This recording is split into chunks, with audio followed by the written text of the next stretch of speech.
꼬마 캄보디아 10주년 하나님께서 하셨습니다.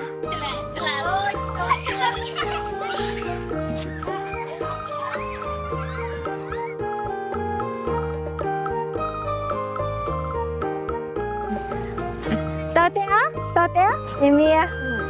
집님이야. 집님 수어. 안녕하세요. 꼬마 캄보디아 이영경 선교사입니다. 하나님께서 지금까지 꼬마 캄보디아 10주년을 이끌어주신 것을 찬양합니다. 꼬마는 쿠메이어도 한국어도 어린이입니다.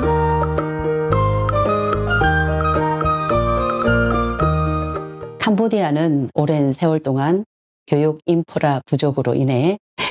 질 높은 교육을 받을 기회가 제한되어 있었습니다. 꼬마 캄보디아 대표 이형경 선교사님은 캄보디아의 교육에 헌신하였습니다.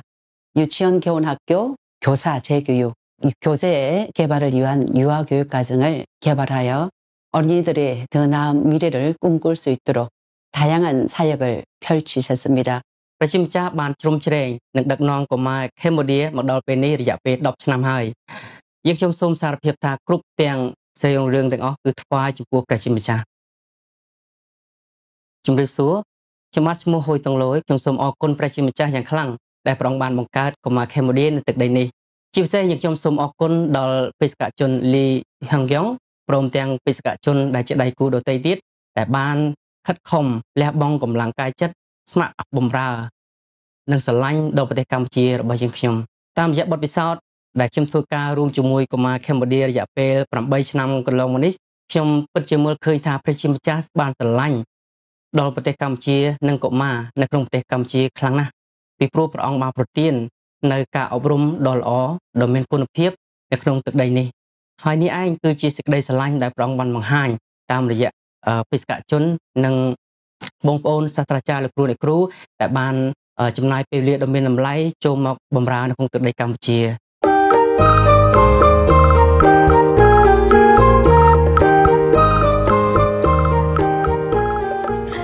ចាអរគុណដល់អ្នកគ្រូពេលដំបងនឹងអ្នកគ្រូពងមានសាឡាមតៃនឹងហេតុអីដោយសារតែចង់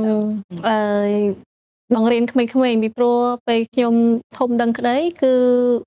ខ្ញុំមានព្រះវិហារហើយពួកខ្ញុំបង្រៀនតែកុមារថ្ងៃអាទិត្យចាហើយពេលដែលខ្ញុំចាប់ផ្ដើមចូលធ្វើការខ្ញុំចង់បង្រៀនដល់ក្មេងៗពីព្រោះធ្លាប់បង្រៀនសាលាថ្ងៃអាទិត្យចេះតែបង្រៀននៅតែសាលាថ្ងៃអាទិត្យដូច្នេះបេសកជននាំសាលាចានាំចូលមកសាលាមត្តេយ្យចាពេលដំបងនឹងមានបញ្ហាអីគេពេលដែលខ្ញុំចាប់ផ្ដើមបរៀនដំបូងនឹងអត់ចេះអីសោះបានន័យថាដូចនៅបរៀននៅសាលាថ្ងៃអាទិត្យគ្រាន់តែមើលថែរក្សាតិចតួចពេលដែលខ្ញុំចាប់ផ្ដើមធ្វើការដំបូងនឹងដូចថារបៀបថែរក្សារបៀបបង្រៀននឹងអត់ចេះទេដូចអញ្ចឹងពេលខ្លះក្មេងយំ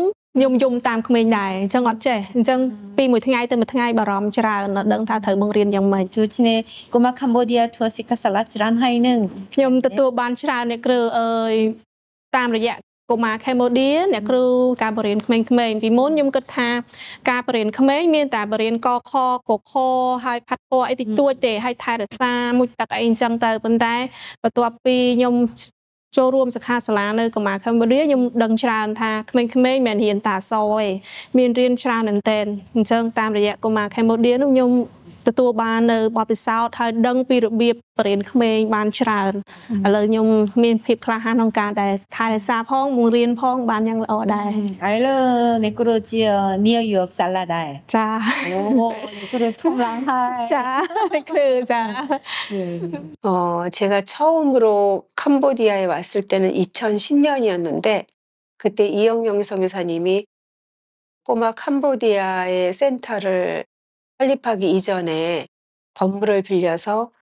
교사 연수를 시작했어요. 그때가 첫 강의를 시작을 했는데 그 시절에 그 교사 연수를 잊을 수가 없습니다. 그 시절에는 유아교육의 불모지였는데 그 상태의 그 캄보디아의 정말 단비와 같은 그런 상황이었고 교사들은 그 유아교육의 강의들을 듣기 위해서 2~3시간 걸려서 멀리 왔던 기억이 있습니다. 그리고 그 교사들의 그 초롱초롱한 눈빛도 지금은 잊을 수가 없고요. 2010년 이후에 우리 또 이영영 선교사님하고는 계속 지금 현재까지 열심히 또 함께 동역하면서 유아교육의 발전을 위해서 협조를 하고 있는데 하나님의 그 계획들, 하나님의 사역들을 이 캄보디아의 유아교육의 발전을 위해서 뿌리내리고 열매 맺게 해주신 하나님께 진심으로 감사를 드리고 하나님이 기뻐하시는 그런 귀한 기관으로 더욱 성장하기를 간절한 마음으로 기도합니다. មុនពេលបង្កើតកម្មវិធីអប់រំកុមារ Cambodia by Christian គឺមានការពិបាកយ៉ាងខ្លាំងមែនទែននៅក្នុងការបង្រៀនក្មេងៗក្នុងនាមជាគ្រូមត្តេយ្យយើងពិបាកនៅក្នុងការរៀបចំមេរៀនបង្រៀនជាពិសេសដូចដែលអ្នកទាំងអស់គ្នាបានដឹងអញ្ចឹងថាការអប់រំកុមារនៅប្រទេសកម្ពុជាយើងគឺមិនទាន់មានភាពរីកចម្រើននោះទេដូច្នេះហើយការដែលយើងស្វែងរកមេរៀនតាមប្រព័ន្ធអ៊ីនធឺណិតក៏មិនមែនជារឿងងាយស្រួលដែរចាប៉ុន្តែបន្ទាប់ពីកុមារ Cambodia បានបង្កើតកម្មវិធីអប់រំរួចហើយក្នុងនាមខ្ញុំជាគ្រូមត្តេយ្យខ្ញុំបានទទួលការបង្រៀនយ៉ាងច្រើនតាមរយៈសៀវភៅនោះយើងអាចយកមេរៀននៅក្នុងសៀវភៅមកបង្រៀនទាំងបែបគ្រីស្ទៀនហើយជាពិសេសនៅក្នុងកម្មវិធីអប់រំកុមារ Cambodia មានកម្មវិធីបង្រៀនយ៉ាងសម្បូរបែបមានទាំងសិល្បៈមានទាំងសិក្សាអង្គរមានទាំងពិភាក្សាមានទាំងបទចម្រៀងថ្មីជាពិសេសមានទាំងព្រះបន្ទូលរបស់ព្រះ ព្រះយេស៊ូវយើងដឹងថាព្រះយេស៊ូវភ្លាមណាចូលធ្វើដំណើរម្ដងនេះអត់ខ្លាចទៅជានំប៉័ងភ្លាមទេណាព្រះយេស៊ូវមានប្រាប់បន្ទូលថាមនុស្សយើងមិនមែនរស់ដោយសារនំប៉័ងទេគឺដោយសារព្រះបន្ទូលផងដែរអូយខ្ញុំគ្មានពាក្យអីតបទេទៅវិញហើយដូច្នេះហើយ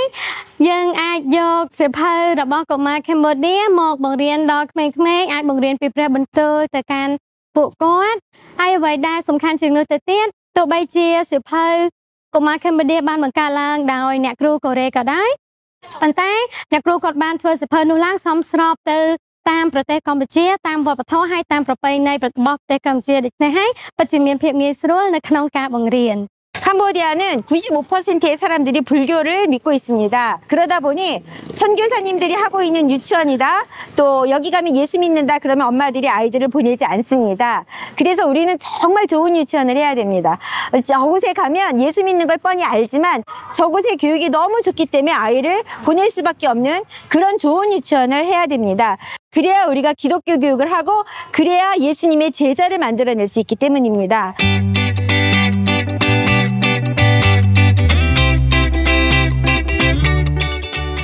스쿨에는 많은 경험과 또 많은